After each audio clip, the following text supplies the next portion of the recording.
Hi guys, in this video we are going to learn about tables in msaccess. So this is our chapter 1 in class 8. Let us get inside the video.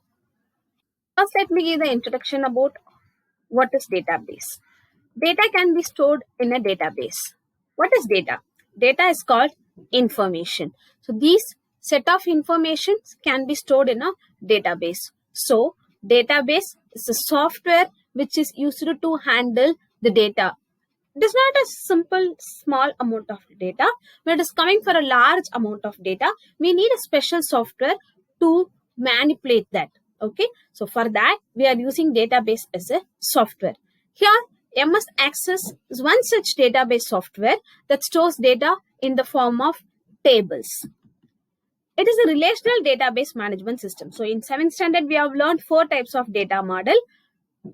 This is one of that relational database model. So relational database model is nothing but it has the relationship among all the tables in a single database. So as data in the database are stored in the form of tables, we can manage so many tables in a single database. So these tables can be connected and the informations can be retrieved from any table to any table.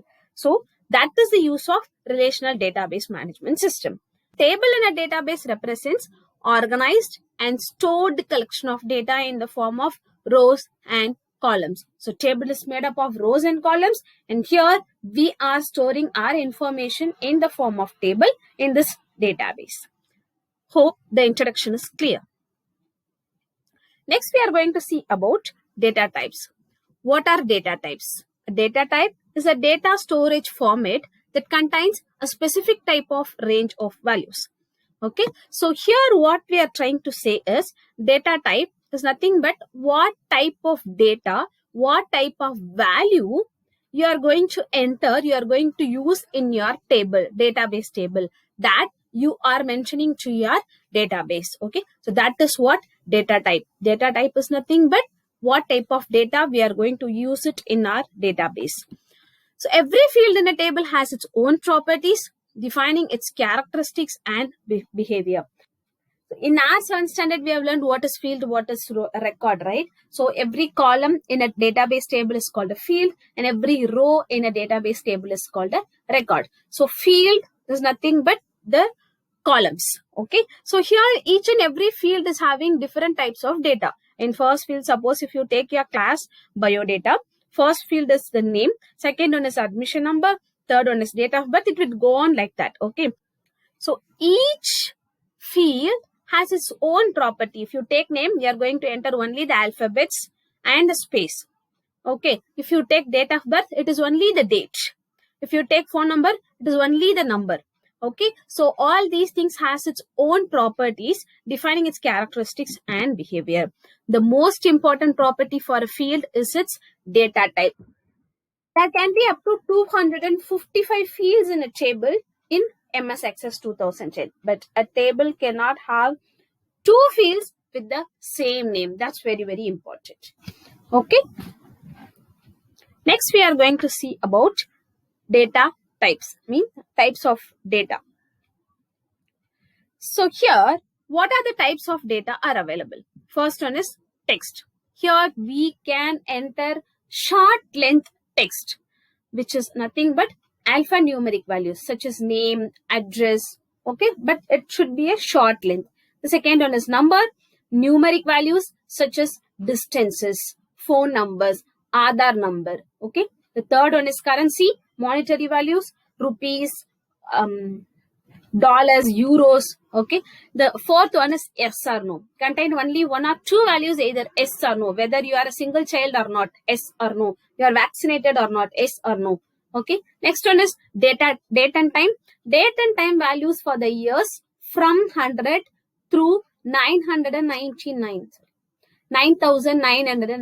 So from these, between these years you can enter any date and time. Next we have rich text, rich text, both are same, but here in rich text we are formatting the text. We are going to give colors. We are going to use font controls like bold, italic, underline, increasing the size of the font. All these things we are going to do. So that is what called rich text. But both text and rich text can store only a short length alphanumeric characters. Okay. The next set of data types are auto number. Auto number automatically generates a sequential number whenever a new record is added to a table. So here, suppose I'm going to have a class database. So roll number 1, I'm just starting with roll number 1, and it will go on in a sequential manner only. Roll number 2, 3, 4, 5. In that case, I no need to enter it manually. I can give auto number for that particular field so that the numbers will be created automatically. Next, we have attachment. Just like your WhatsApp and email attachments, you can attach images, Excel files, documents, charts, and whatever supported file formats. In database, you can attach any kind of documents to that particular database. Next, we have hyperlink. Hyperlink is nothing but address of a website or web page. Okay, so that can be given here. Text or combination of text and numbers stored as text and used as a hyperlink address. When you are clicking on that particular link, you will be taken to some other website or web page. Next, we have memo. Long blocks of text for description. So it can store up to 65,535 characters. So there is a difference between text and memo only on number of characters. Okay. Text and memo can store only the alphanumeric values, but text can store only short block of text. Memo can store long block of text. The next one is lookup. It displays either a list of values that is retrieved from a table or query or set of values specified when a field is created.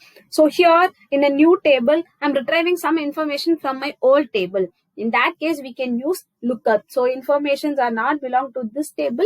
It is there in another table. I'm just retrieving those values from one table to other table. That is lookup.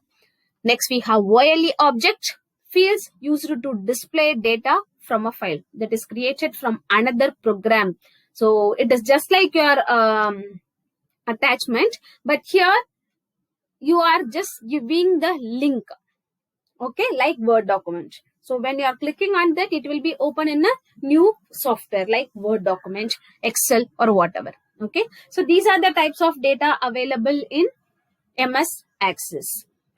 Next, we are going to see about field properties. What is field properties? The size of a field can be controlled by setting its field properties. So after we create a field and set its data type, we need to set additional field properties. The size of a field can be controlled by setting its field size property. So size is also one of the property. Like as I said, if you are going to enter phone number in a particular field, it should have only 10 numbers. As far as India is concerned, it is having only 10 numbers except the country code. So okay, so that 10 you are going to enter as field property, the field size. Okay. The field size property also determines how much disk space will be occupied by a field. So I'm just telling the system that I'm going to use only 10 digit in that particular field of phone number. So what will happen? That system will be ready to accept the 10 digit number. Okay. So that is what called disk space. Okay. So this is about field properties. Next, creating a table in MS Access, which we have already learned in 7th standard. So we can create table in MS Access in two ways. One is datasheet view and the other one is design view. First, we are going to see how to create a table in datasheet view. So once you open your MS Access file, so you can see this sheet directly on your screen. So this is called the datasheet view. So here you can see these fields and records are already available. So you can directly start typing the field names here as field headings, and then you can start entering the data. So this is creating the table in datasheet view. You no need to open any other window. Directly you can start typing the field names. So if you want to add a new field, you can just click over here and you can type a field name and you can start entering the data inside your table. So this is creating the table in datasheet view. Next, design view. Creating the table in design view. For that, first we have to go to view in the ribbon. Under home tab, we have view. When you are clicking on this, you will be getting these two things, data sheet view and design view. So you will be getting this only for the first time before you create the table. Okay, so just click on design view. So once you clicked on design view, you will be taken to this page. Okay, so here you will be getting three columns: field name, data type, description. In field name, we are going to type the headings for our columns. Okay, suppose if it is your class biodata, then roll number, student name, admission number, date of birth, all these things you will enter here, and you have to enter the data type over here. How can I remember all the data types? Don't worry about that. Just click here in this box. You'll be getting this arrow mark. When you're clicking on it, you'll be getting a drop down list. So that drop down list will show all the data types are available in MS Access. Okay, and here this description is optional. If you want, you can add the description of that particular field name. Suppose if you check here it is genre ID and genre. Okay, suppose if you wanted to give the full form of that particular field name, you can give here. Okay, so this description is optional. And here you can see at the bottom, these are all called field properties. Okay, so here they are setting field size. You can format your text. Okay, so that is what called rich text. Okay, so these are all called field properties. Okay, so this is how you can create your table in design view. Okay, so once you created, you have to save the table. So once you saved, you will be automatically taken back to datasheet view where you can enter the data in your table. The next we are going to know about setting a primary key. What is a primary key? A field or combination of fields with values in a table that are uniquely identified is called a primary key. So primary key is nothing but a field or combination of fields with the values in a table that are uniquely identified is called a primary key. Here is an example table. In this, we have register number, student name, student date of birth, student admission date, and course code. Okay, here in this, register number is unique, student name can be repeated, student date of birth, admission date, and course code can be repeated. Okay, only the register number or unique value which can be kept as a primary key to work on your table. Okay, so here in this table, you can set register number as your primary key. So these are all about primary key. The next topic we are going to see is how to set a primary key. For setting a primary key, just go to design view of the table. I've already told you how to go to design view. Just click on view and then select design view. You will be taken to this design view. Here in this design view, you can check here. You have an option primary key which is not enabled. So to set a primary key, just click here and select any particular row, whichever you wanted to set as a primary key. The field name, you have to select the field name by clicking here and click on the primary key. That will get enabled. You can get a key symbol over here which is indicating that this customer ID field is a unique value. Okay, so when you are trying to enter the duplicate value, the same value in the primary key field, your database will give you an error message. So these are all about how to set a primary key. Next, we are going to see about operations on a field in a table.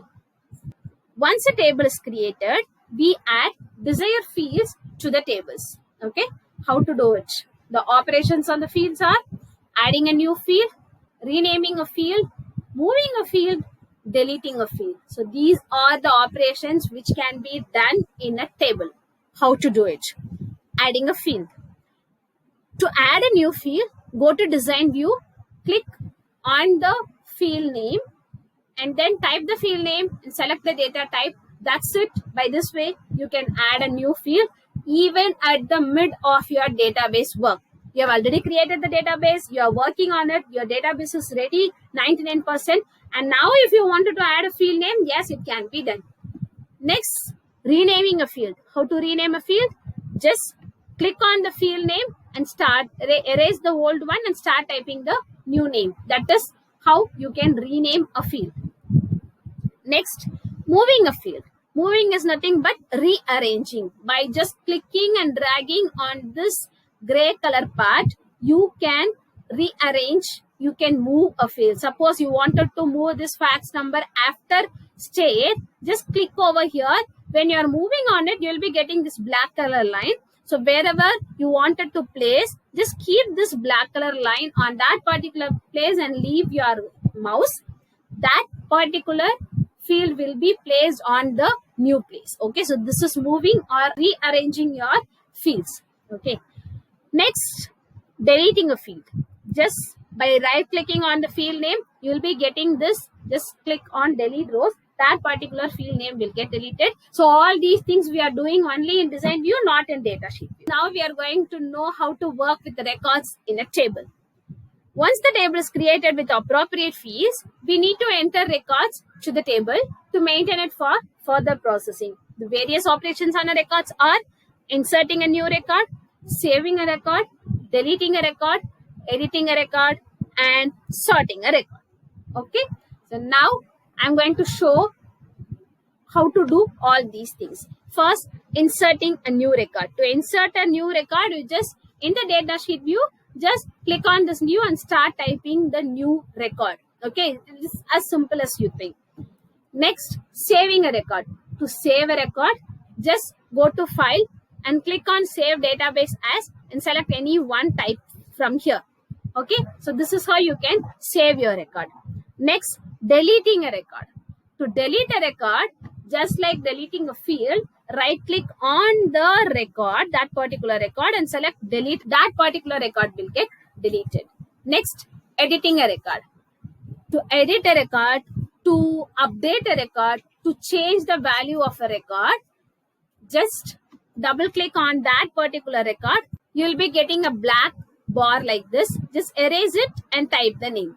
So this is how you can edit a record. Next, sorting the records. To sort a record, under home tab we have sort and filter group. Under this you are having ascending and descending. So select the field and then click on this. Your records will get sorted. The other way of doing the same is just right click on that particular field name and select sort. Okay, so these are the two ways you can sort the records.